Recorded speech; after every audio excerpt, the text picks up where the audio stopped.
बहुत सारे IPOs आ रहे हैं मार्केट में and so is another market making opportunity. Hi, my name is Parul and I welcome you all to Samco's YouTube channel. आज हम जिस IPO के बारे में बात करेंगे उसका नाम है हैप्पी फोर्जेस. चलिए जानते हैं इशू डिटेल्स के बारे में. IPO ओपन हो रहा है from 19 December to 21 December. Price band रखी गई है फ्रॉम 808 रुपीज़ टू 850 पर शेयर. इशू साइज है 1009 क्रोज, जिसमें से फ्रेश इशू है 400 क्रोज का और ऑफर फॉर सेल है 609 क्रोज. तो चलिए जानते हैं कंपनी के बारे में. हैप्पी फोर्जेस ने अपने ऑपरेशन स्टार्ट किए थे इन 1979 और अब ये इंडिया की 4th largest engineering lead manufacturer है in heavy forged and high precision machine components की. तो ये बेसिकली मेटल्स को पिघला के शेप करके प्रोडक्ट्स बनाती है. तो इनका जो बिजनेस मॉडल है वो काफ़ी डाइवर्सिफाइड है और ये कैटर करता है 2 सेक्टर्स को. पहला ऑटोमोटिव सेक्टर, जिसमें ये complex and critical machine components बनाती है फॉर कमर्शियल व्हीकल्स. दूसरा नॉन ऑटोमोटिव सेक्टर, जिसमें ये industrial machinery and equipment supply करता है to farm equipments, off highway vehicles, oil and gas, power generation, railways and wind turbine industries. Company बहुत ही diversified products manufacture करती है, जैसे कि crankshafts, transmission parts, suspension products, differential cases etcetera. इनके customers के साथ काफ़ी अच्छे रिलेशनशिप्स है और नाम आप तो जानते ही होंगे, जैसे कि Ashok Leyland, Mahindra and Mahindra, Escorts, JCB India, Tata Cummins etcetera. Company domestic market ही नहीं बल्कि इंटरनेशनल मार्केट्स को भी कैटर करती है.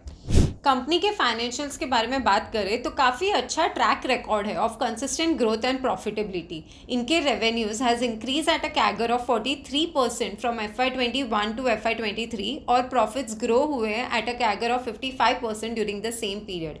कंपनी के पास थोड़े बोरोइंग्स है जो FY23 में डिक्रीज भी हुए और IPO के जो प्रोसीड्स आने वाले हैं उसमें से भी ये कुछ अमाउंट्स लोन रीपेमेंट के लिए यूज़ करेंगे, तो borrowings eventually will come down.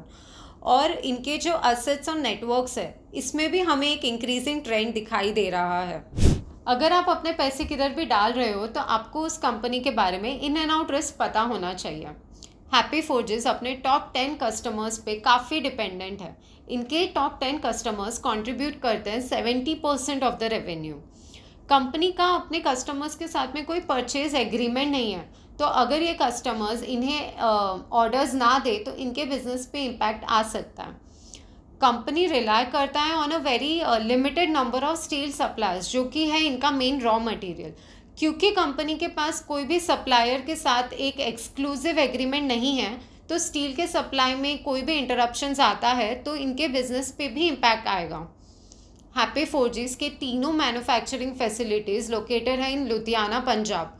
तो अगर इनके फैसिलिटीज़ में कुछ भी प्रॉब्लम होता है तो बिज़नेस पे गहरा असर हो सकता है. तो चलिए करते हैं अब मुद्दे की बात. क्या आपको ये IPO में अप्लाई करना चाहिए या नहीं? हैप्पी फोर्जेस ऑपरेट करता है एक हाईली प्रॉमिसिंग सेगमेंट में, जिसका market size of its product offerings अगले 5 सालों में बढ़ने ही वाला है. कंपनी का बिजनेस मॉडल काफ़ी डाइवर्सिफाइड है अक्रॉस इंडस्ट्रीज, जो इन्हें पोजीशन करता है to harness potential alternative engine technologies. ऊपर से ये कंटिन्यूसली न्यू अपॉर्चुनिटीज़ ढूंढते रहते हैं और ऐड करते हैं वैल्यू एडेड प्रोडक्ट्स जो इनके मार्जिन्स एंड प्रॉफिट्स को बढ़ाए. हैप्पी फोर्जेस फंडामेंटली भी साउंड कंपनी है.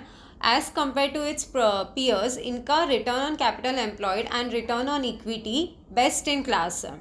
वैल्यूएशंस की अगर बात करें तो एक्सक्लूडिंग भारत फोर्ज, जो काफ़ी बड़ी कंपनी है ये इंडस्ट्री में, हैप्पी फोर्जेस आ रही है at a PE of 36.95, which is cheap when compare to its other peers. तो ये कंपनी ने वैल्यूएशन गैप तो रखा ही है. ये सब बातों को ध्यान में रखकर हम अपने इन्वेस्टर्स को रिकमेंड करेंगे to subscribe to this IPO for long term. अगर आपको हमारा कंटेंट अच्छा लगा हो तो प्लीज़ कमेंट करके बताइए और हमारे चैनल को सब्सक्राइब करिए. Thank you. Samco trading app, आप ही के ट्रेडिंग का अनदेखा सच. Investments in securities market are subject to market risks. Read all the related documents carefully before investing.